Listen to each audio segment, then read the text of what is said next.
Hello and hi folks, it's Lev. Welcome back to another video. For those of you who are new, I use he and pronouns. I'm back in my room and it's been a while since I filmed in here, but I'm just like very socially drained that I do not want to go outside and film using 3 different angles. Today's video is an autism memes video part 2 because I've made a first ASD autism memes video and I'll link it down below, and this is the second autism video that I'm going to make. I haven't made one in a while and I thought, why not make another meme video?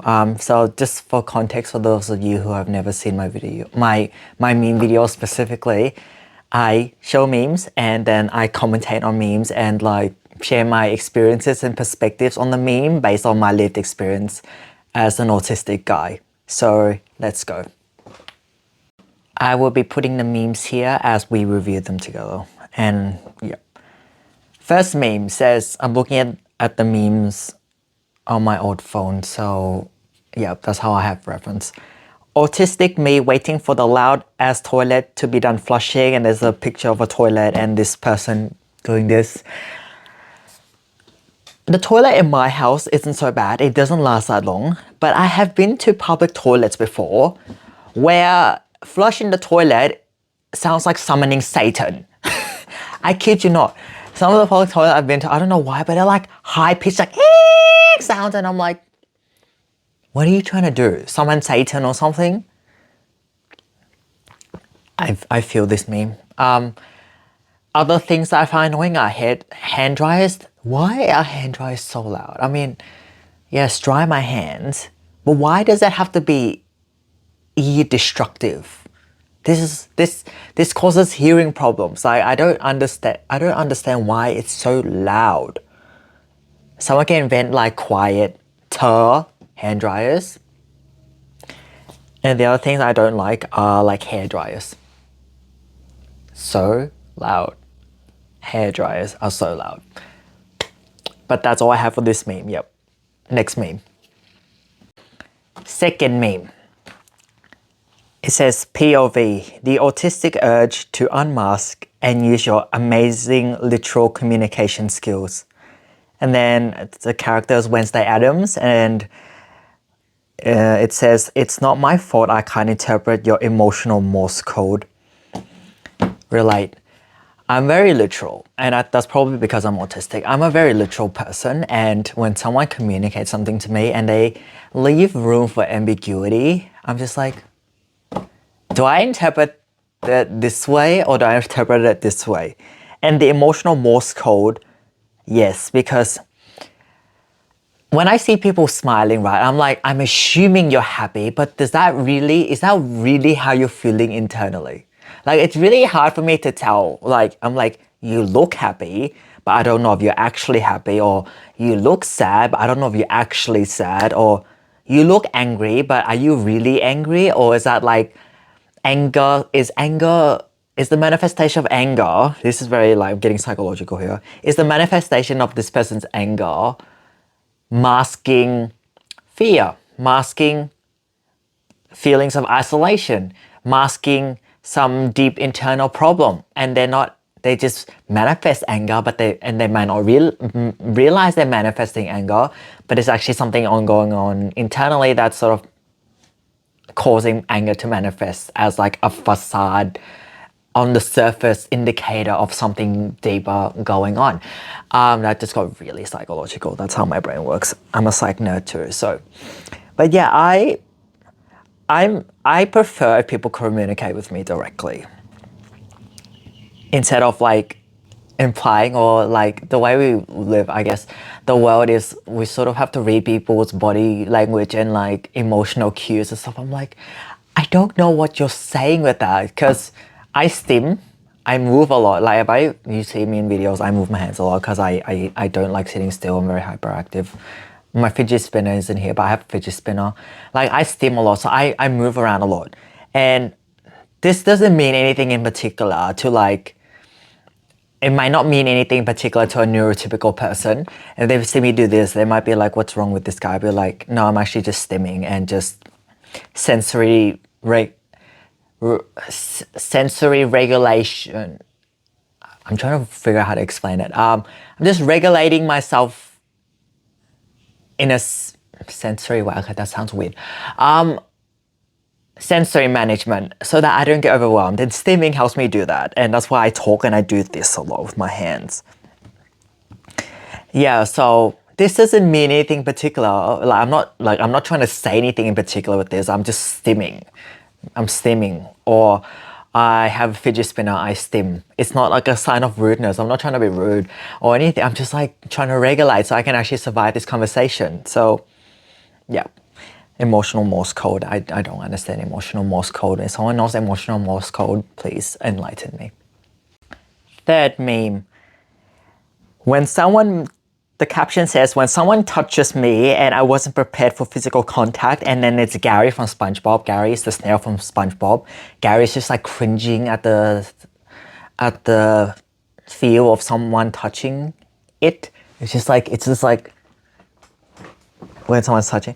Yep, I relate to this. When I'm particularly sensory overloaded, when I'm really sensory overloaded and I'm just like at capacity and someone touches me, even people I know, like even someone touches me on the shoulder, I'm just like I just like don't like it. I don't like it. I mean, I don't like people touching me in general.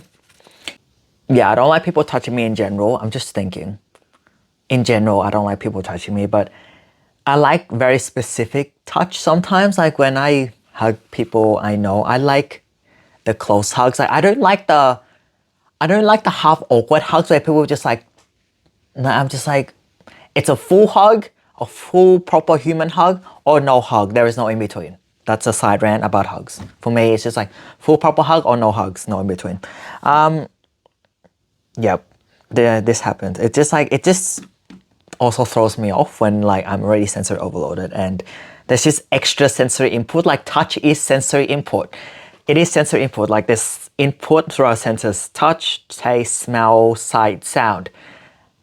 When I'm already overstimulated, or at that threshold, or I'm on at a day where I'm not doing so well, and then someone does this or something, and I'm just like, and then I feel annoyed. I feel annoyed. I feel irritated for like 30 seconds. I'm like, why don't do that?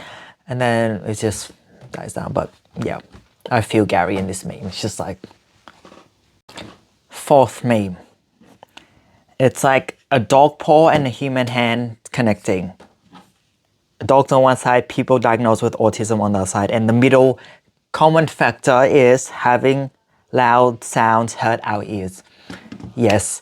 For me, I am most sensitive to noise. Like my noise sensitivity gets really bad sometimes. And it depends. My noise, like sometimes I can take like more intense like volume. Okay, this is having loud sounds.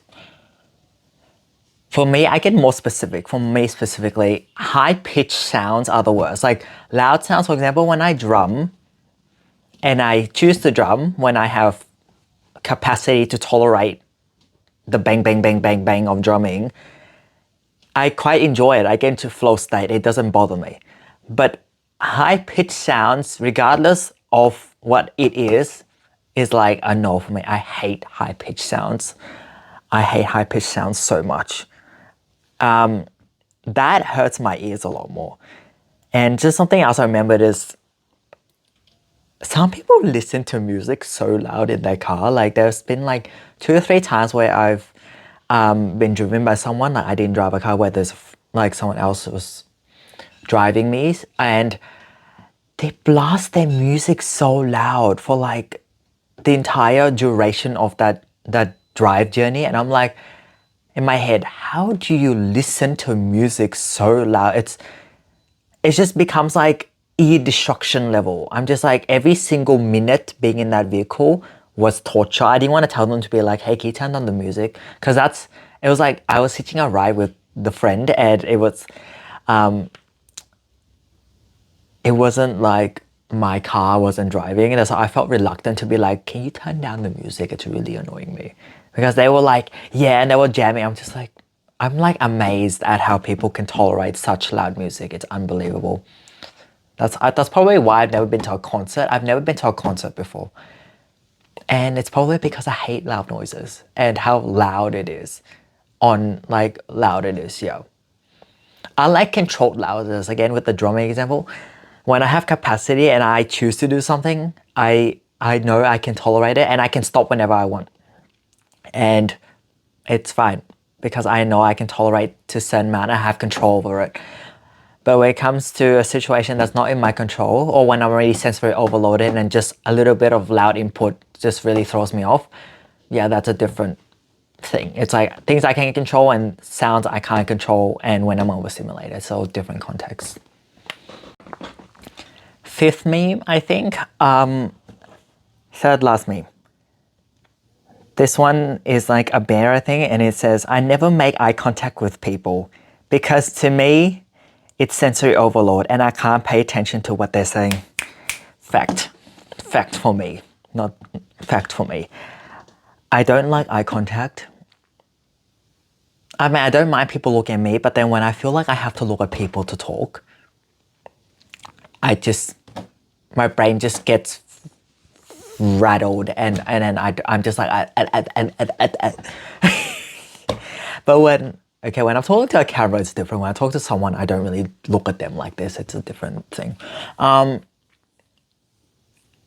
don't know what it is, but I like it. Like when people talk, I can look at them, but I can't like look at them like for long. But I can look at people when they talk. But when I talk, I have noticed that I like stare at the wall or stare out the window, or like I stare like at some other thing that is not the person. I've heard a technique about like not looking at directly people's eye, but looking at people's chin. It's the same thing. I can still see their face. I can still see their eyes. It doesn't work with me. And that's why when I sit with people, I prefer to sit next to them. So we're both looking in the same direction. It's less overwhelming than say sitting at a restaurant or something. We're sitting like opposite each other. It's just more awkward for me. I feel more comfortable if I sit next to the person and we just look in the same direction. And yes, when I have to look at people when I talk, I lose my focus. I just go, and then I just sit there in silence. I'm like processing. I'm trying to figure out what I want to say. And then I always look away when I talk. I don't even know if I've looked at someone. And spoken to them before because I always look at the wall. Actually, I have. I remember in Zoom meetings when I had like job interviews, or any like my clinical psych interviews last year, I forced myself to look at the people. Because if I looked at the wall, it would look weird because I'm not paying attention to the screen. But I think on Zoom it's a little bit different because it's a whole screen and it's not just like me in person with someone. But yeah, it is sensory overload. And it's hard for me to concentrate on looking at someone and also talking. But also when I look at someone, it takes away energy for me to actually pay attention and to actually capture what they're saying and process what they're saying. It's actually too many social things at once. It's like eye contact plus listening to what they're saying and retaining what they're saying in my head, and then actually processing what they're saying in my head, and then being able to formulate a response to actually continue the conversation is actually a lot of steps. And cutting out eye contact really conserves energy for all the other things for me. Second last meme. It says, when you're in public trying to keep your autism low-key trademark. Low-key, the word low-key is trademarked. And it's the guy from, what is it? Brooklyn 99. I forgot the character's name. It says, how much should I be flapping my arms around? This one, I see this meme as like masking. It's like, how much do I mask and how much do I do what I need to sensory regulate? For example, in this example, if someone stims by flapping their arms to sensory regulate in certain environments, then it's like, how much do I flap my arms? Like, I need to sensory regulate, but I also don't want to do this because that is not very low-key and people will start noticing me. It's like a game of how do I look after myself, but do I look after myself? And if I do, how much do I look after myself through stimming or doing what I need to? That might look weird to neurotypical people, but also I also want to mask and not have people look at me and pay attention to me and possibly judge me. So it's like a balance of two, and it can be hard sometimes. I remember when I was working with clients in mental health, I had to mask so much. It actually drained the shit out of me because firstly, I would link into the eye contact meme. I looked at clients when I was talking, even though it was really hard to. I was in a loud cafe at times. I met clients at cafes for meetings, and it was loud as hell. I had to like try and selectively focus on what the client was saying and trying to actively block out all the cafe cups clanging and the baristas making coffee and the people chattering in the background and the collective chattering noise of the entire cafe and all the clanging. It was just like the clanging of plates and forks and people eating, and it's just like me trying to tune out all of that so I can selectively focus on my client. At the time, I didn't have loops. I didn't have loop earplugs. Plus, I wouldn't have used loop earplugs if I had them in front of the client, because they'd be like, why are you blocking your ears? Like, it's like hard to like look professional in that work context while I'm trying to look after myself and not be sensory overloaded.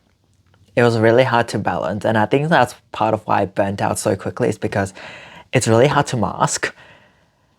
There's so much, and also trying to like, this is like off topic to the meme, but trying to read people's emotional cues and stuff and like interpret indirect things they're trying to convey.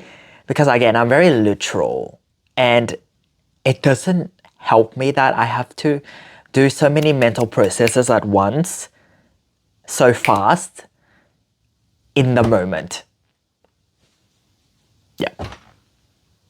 Didn't work out very well. The last meme, and it's divided into two frames. The top frame says, some people see their autism as a disorder/disability.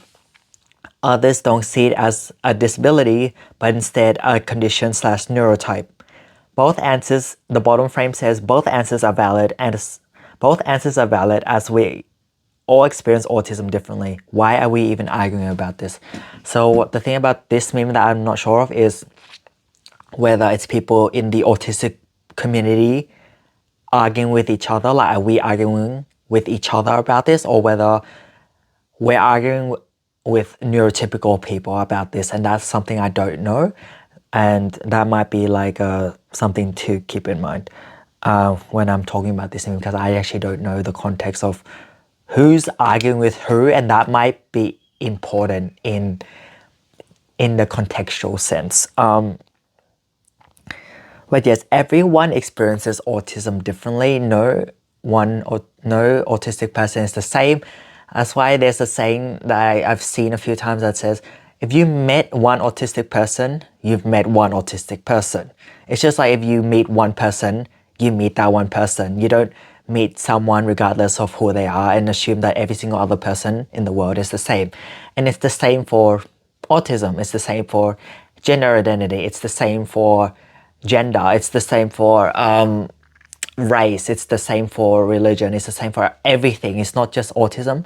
We meet one person. That's just one person. That's not, this one person does not encapsulate the entire community or every other being on this planet. And in terms of the different challenges autistic people can experience, something that bothers or is really challenging for one autistic person might not be an issue at all for another autistic person. For example, I know of some autistic people who have food sensitivities, and I don't mean food sensitivities in terms of food intolerance or allergies. Like I used to have food intolerance, and that's because my gut and my gut-brain connection. Or yeah, I don't food sensitivities in terms of texture and having meals a certain way, or certain foods not touching each other, etc. Not medical or gut stuff. That food, what is it? For example, food touching each other, different foods touching each other on the same plate doesn't bother me. However, that might bother another autistic person very much, and they don't like their food touched and needed to be separated. And I give this example because when I was getting assessed for autism, they actually asked me this as one of the questions about food. They're like, I don't remember how it was worded, but like it was a question about, do I get bothered by food touching each other, different foods touching each other on the same plate, or am I fine with it like touching or something along those lines, as I was being assessed for autism. So it is a concern for some people because that's why they put it on the autism assessment test. So yeah, for me personally, I experience, what is it? I'm trying to figure out how to word this. This is me stimming and trying to help me think. I find some aspects of being autistic and living in a very neurotypical world disabling, like the lack of quiet spaces outside and lack of like there are quiet areas in certain what is it, like quiet rooms when we need a break, when it's like big areas, stuff like that. It's just everything's very light, flashy. If I go to the CBD, everything's just very flashy, everything is loud. It's not a nice area. It's not very autism friendly. That's what I'm trying to say.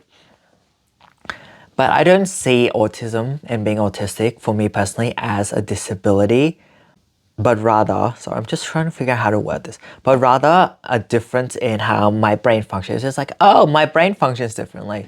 I see the world in this way. I interact with the world in this way. It's just my brain interprets the world in this specific way, and that in turn influences how I interact with the world. And I find that very interesting. I'm just different in the way my brain works and the way I interact with the world and how I live in this world and what I need to do to stay healthy and not be sensory overloaded in this world. Like if I went outside and I was stimming and I was doing this, like back to the other meme with the flappy arms, if I was doing this to stim, most people looking at me would be like, what is wrong with this guy? Why is he flapping his arms?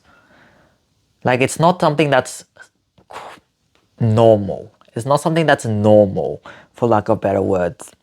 Normal in quotes, for lack of better words, because we've been taught to behave in a certain way, and this is what you should do, this is what you shouldn't do.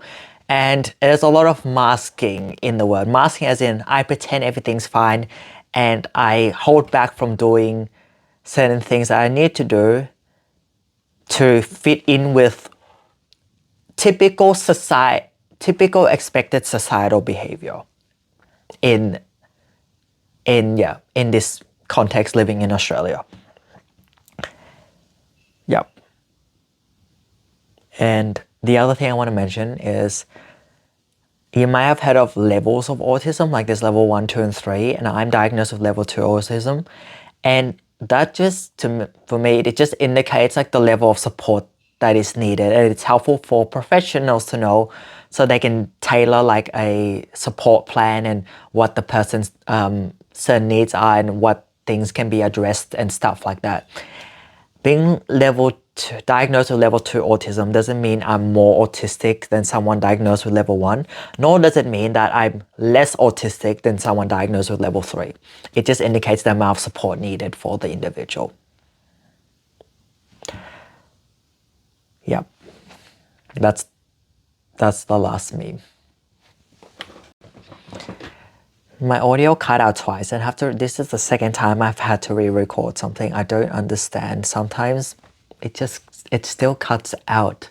It can work perfectly 5 times and then cut out the 6th time. I just get really frustrated with how the Rode mics work with my camera. But anyway, another point to add to that last meme is, regardless of our identities, we should just respect one another and not try to police each other into certain boxes or certain way of living a human experience. We shouldn't police each other into a certain way of living a human experience. My autistic experiences is very different from everyone else's autistic experiences. We are not 100% identical. And I'm not gonna go up to another autistic person being like, you need to look at your life this way. You need to look at your autism this way. You need to look at your gender identity this way, etc.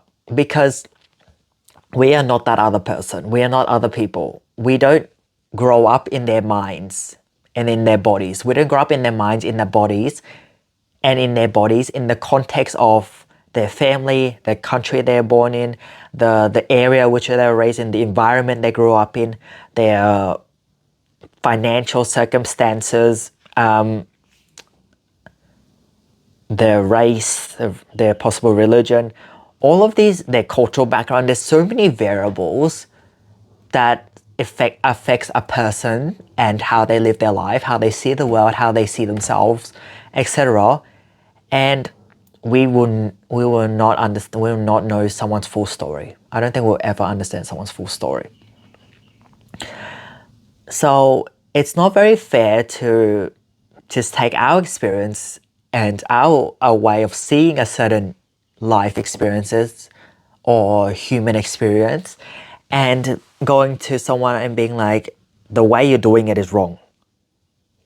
My way of living it is right. Your way of living it is wrong. And I'm like, that's not very nice, because we're all so different. Humans are so nuanced, like before with the different circumstances. Human beings are so nuanced. No two people are identical, even identical twins. Yes, genetics may be identical, I'm assuming. That's why they call identical twins, right? Their genetics and biology might be identical, but their personality, who they are, etc. are different. They're not identical. Completely identical, 100% brain, body, way of seeing things, personality, what they like, interests. No one is identical. No one. That's how nuanced human beings are. And there's like over 7 billion of us living on this planet, and none of us are identical. So why is it that we want people to live, or we try to get people to live a life that's identical to how we want to see it?